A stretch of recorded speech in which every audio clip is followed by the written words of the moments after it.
All right, I'm standing at the bottom. Let's try to climb up there. It's steep, but it's not too steep. Oh, I think I can make it.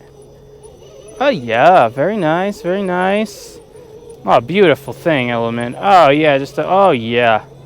Beautiful stuff, guys.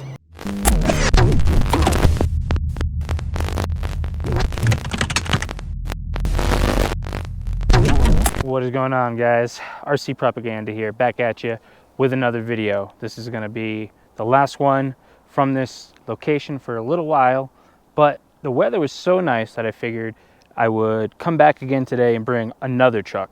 So now I'll have a third truck that you've gotten to see at the same location, just to kind of see how well they perform and what they do. So, okay, I'm back here at these two little rock faces that I was at.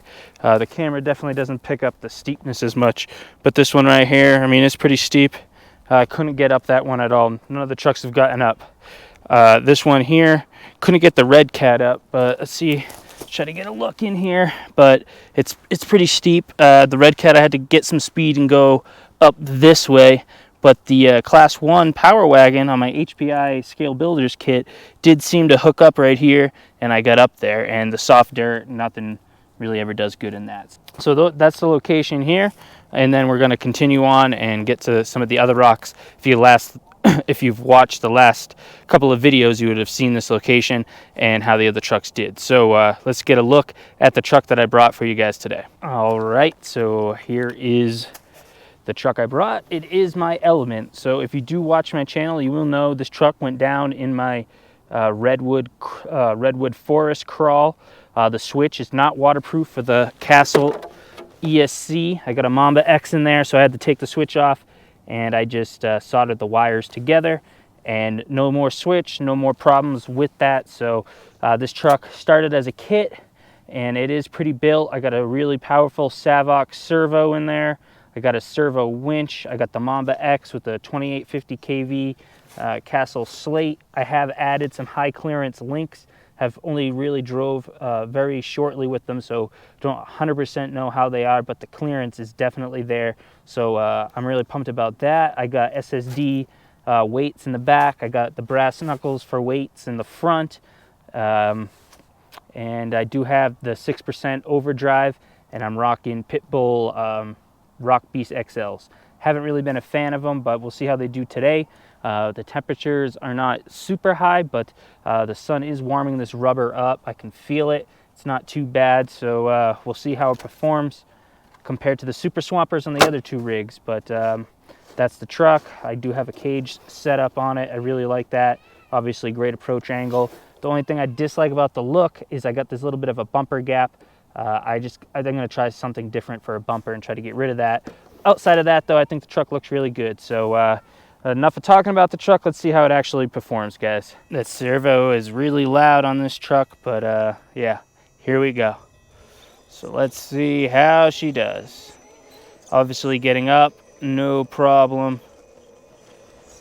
Yeah, even with the weight on the front, I mean, this is a steep hill.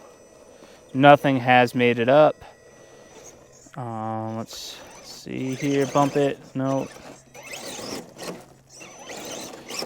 If anything, with this setup, I'm able to control the bounce a little bit more with this truck. Oh, as I flip it over. Oh, holy crap. Oh. But it looks like I might be able to make it, guys. This truck, I got it right up there. Did you see that? Ha ha! Wow. Okay. To prove it, we got to replicate it. I am surprised this truck made it, guys, but I'm also pumped because this is my pride and joy. This is my favorite rig right here. And when I drive it, I'm really reminded why. So.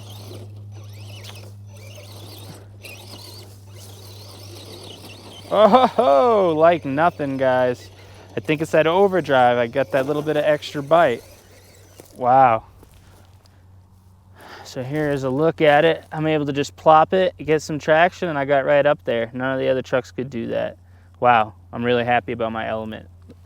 So we can move on over to the next wall here. All right, this wall is not quite as bad, and I should be able to make it right up this one. Let's see.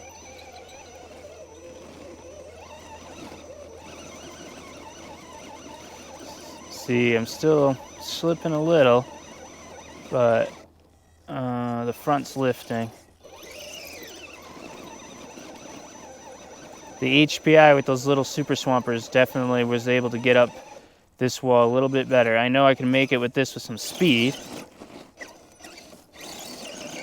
Yeah, see, no problem. All right, so here's that other soft dirt section. Let's just see. I know this is exactly where I went up with the HPI and the Redcat, right in this spot. So, I mean, you can see soft dirt, nothing, doesn't matter what tire you have really, unless you got some sort of paddle set up. If anyone knows any tires that are really good in this kind of soft dirt, let me know. See, you can see that overdrive, look at, it's just really pulling it up. So, that overdrive in the front definitely makes a difference, guys. Because this truck is, wow, I'm really impressed. I'm so happy I made these climbs. Okay, guys, so you might recognize this spot here.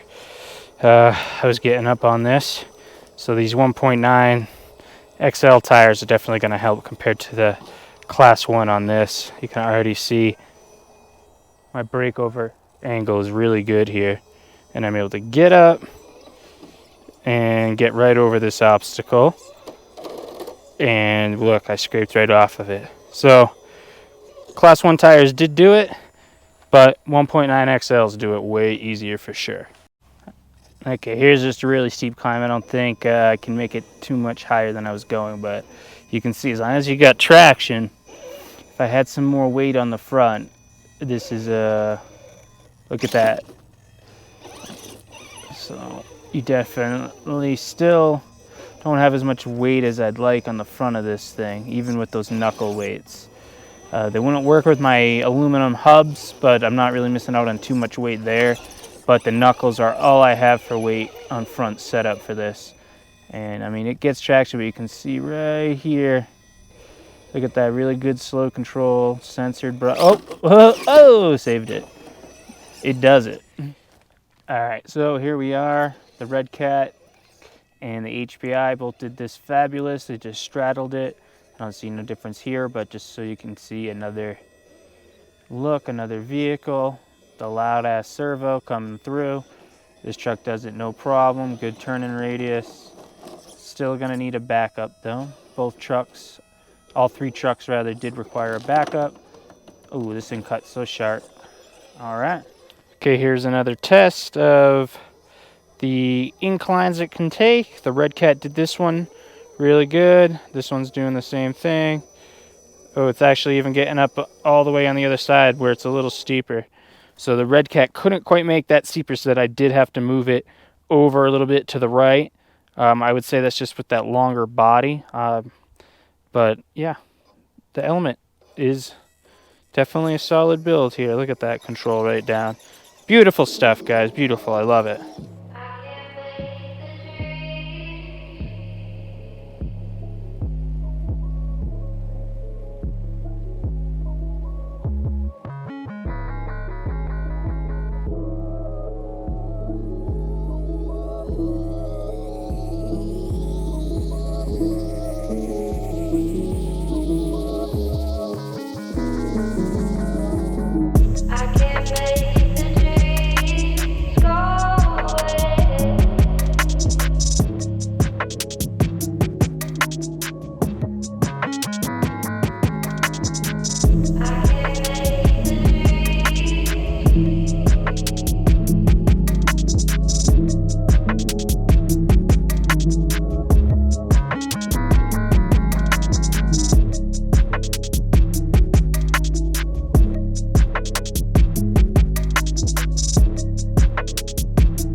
Okay guys, so super impressed with my Element kit. I have spent a lot of time on this truck and tuning it and getting it to be as good as it is. I never really noticed how good the Element was until I drove the other trucks right before it. Everything's kind of fresh, and I came back to the same spot here because it is really beautiful and there are some good lines. It's definitely not the best location for crawling, but definitely some of the best views.